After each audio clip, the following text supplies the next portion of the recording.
My dear friend, let's begin by saying something many people forget. The most radiant life is not the one that has never been touched by sorrow, disappointment, or fear. No, a life without struggle is not truly alive at all. The most radiant life is the one where a soul recognizes that trials are not accidents. They are sacred steps on a greater path.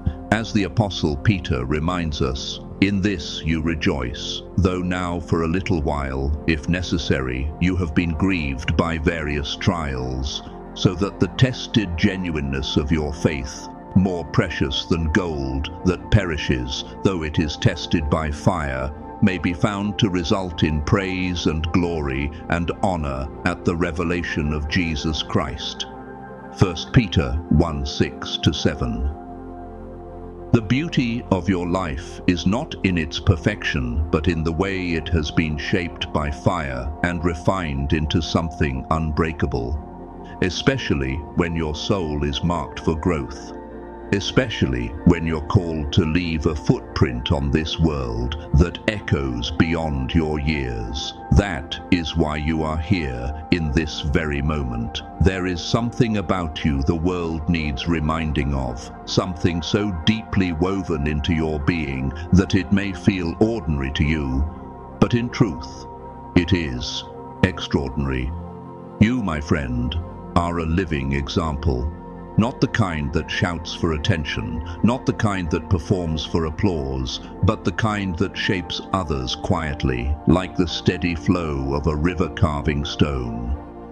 You embody something others long to see: resilience without bitterness, compassion without pretense, humility without weakness.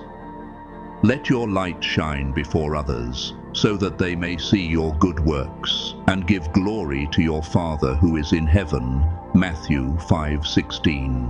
And whether you see it or not, your light has been shining. There is a sacred power in the way you carry yourself. You do not fake peace. You do not hide behind masks. You stand in truth and you walk in grace. Your life whispers something real to those around you. That peace is not inherited. It is built brick by brick, even in the middle of chaos. You are not defined by pretending everything is fine. Instead, you show what it means to choose love even when the heart aches, to choose patience even when the path is long.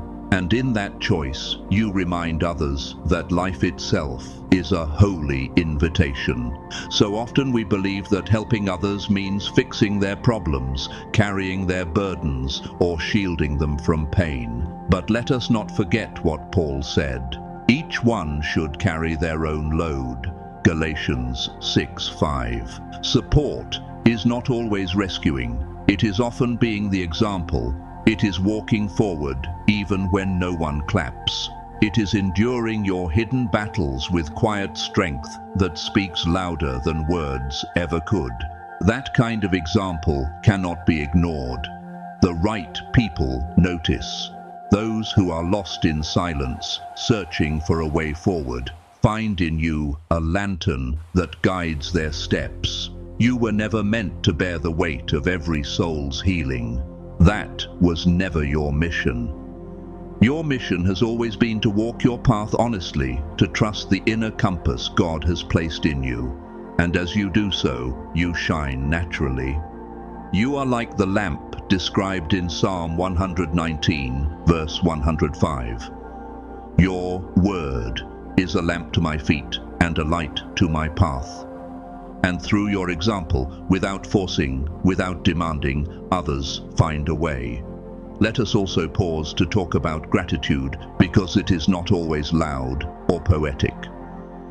True gratitude is not only lifting your hands in thanksgiving when everything falls neatly into place. Gratitude is waking in the middle of hardship and whispering, "Even this is sacred." It is sitting in the unknown and trusting, "The Lord is my shepherd, I shall not want." Psalm 23, verse 1.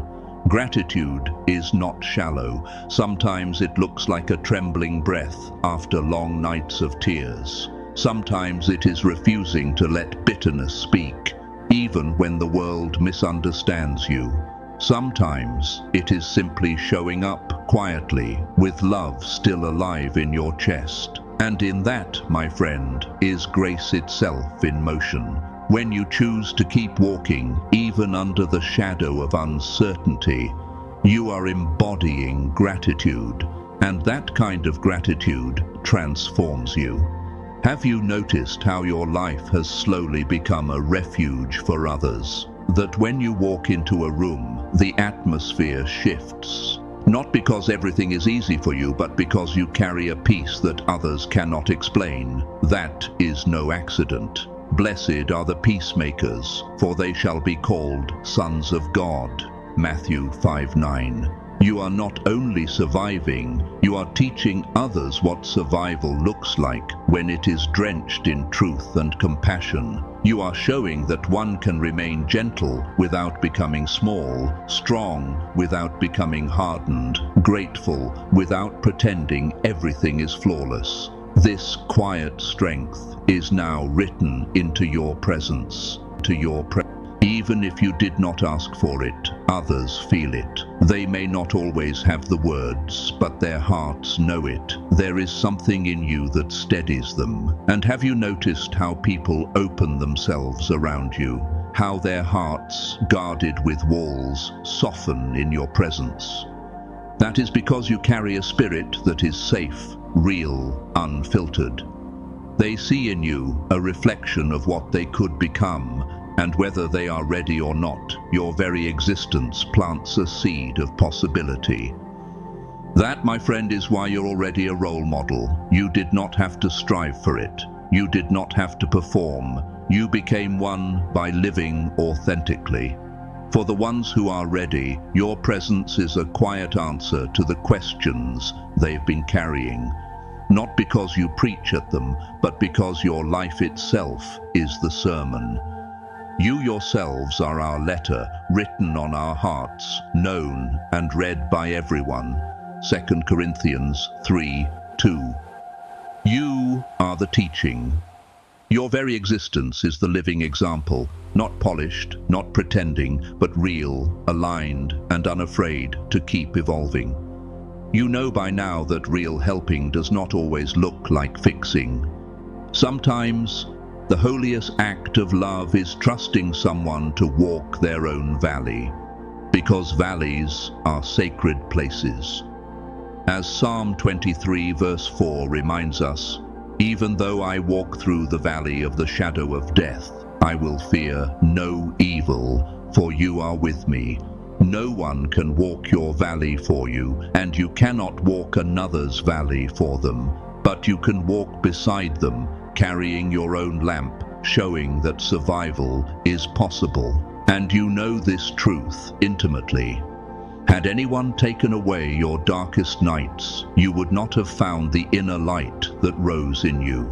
Had someone pulled you out of your storms too soon, you would not have grown the strength that now defines you. That is why you no longer rob others of their own sacred process. You empower, not coddle. You trust, not control. You respect the timing of another's soul. This is wisdom, and it is leadership. For the world is weary of being told what to do.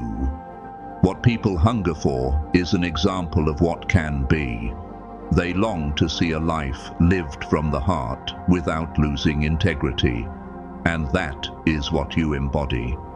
When I speak of gratitude in you, I do not mean shallow phrases or tired affirmations. I mean the gratitude woven into your spirit like breath itself. The gratitude that looks at delay and still says, I trust the Lord's timing. The gratitude that looks at heartbreak and still whispers, the Lord is close to the brokenhearted and saves those who are crushed in spirit.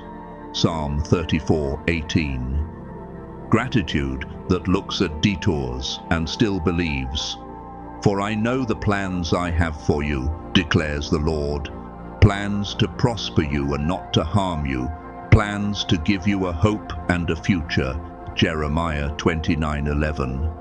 That is the gratitude that makes your presence a quiet revolution. You are not only walking your path, you are redefining what the path means. You are reminding people that they need not betray their truth for acceptance.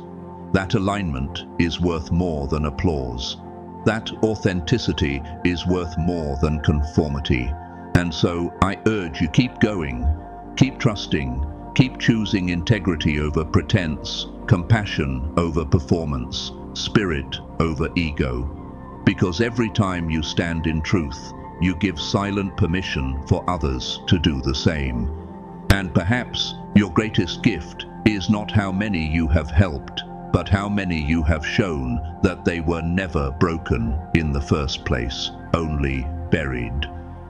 Healing does not always begin with words. Sometimes it begins with one moment of recognition, one breath of courage, one glimpse of someone like you living free. You are living proof that life does not need to be perfect to be powerful. You are the reminder that pain is not an ending, it is a passage. That strength does not always roar, it endures quietly. That the most generous offering you can give the world is yourself, unapologetic, unmasked, aligned. So move forward, not because you owe anyone, but because this is your appointed time. You are not an accident. Your existence carries divine intention. Before I formed you in the womb, I knew you. Before you were born, I set you apart. Jeremiah 1:5. You were meant to be seen. You were meant to inspire, not through force, not through control, but through the simple weight of truth. And the heavens have recognized you all along. Thank you deeply for walking this road. If this message has stirred something in your heart, may you share it, pass it along, and continue walking your awakening with courage. And when you are ready, may you take the next step, guided always by truth, light, and the unshakable love of the one who called you.